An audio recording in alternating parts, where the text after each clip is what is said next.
গরমে জনজীবন যখন অতিষ্ঠ, ঠিক সেই সময়ে হঠাৎ করে এই মেঘের আগের ঝড়ো বাতাস যেন একবারে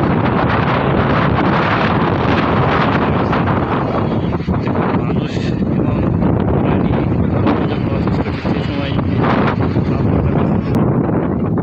পরন্ত বিকালে আবহাওয়া যখন বেশ শীতল, অর্থাৎ আকাশে মেঘ ধরে বেশ ঝড়ো বাতাস বয়ে আসছে, ঠিক সেই সময়ে গোধূলি লগ্নে মাঠ থেকে কৃষকেরা তাদের গরু এবং ছাগলগুলো নিয়ে আসছে। একটি গরু দৌড়ে দৌড়ে আসার চেষ্টা করছে এবং ঝড়ো বাতাসে গালিগুলো উড়ে যাচ্ছে, আকাশে মেঘও উড়ে যাচ্ছে, বেশ পরিপাটিভাবে মেঘগুলো ভেসে চলছে। ঝড়ো বাতাসের কারণে মেঘ বাতাসের দিকে, বাতাসের অনুকূলে বয়ে চলছে, দেখার মতো দৃশ্য। সেই সঙ্গে গরু মাঠ থেকে উঠে আসছে, প্রকৃতির টানে সবাই বাড়ি ছোটার চিন্তাভাবনায় মগ্ন।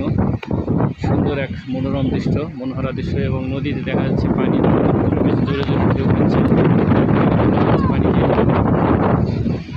যে কোনো মুহূর্তে বৃষ্টি চলে আসতে পারে।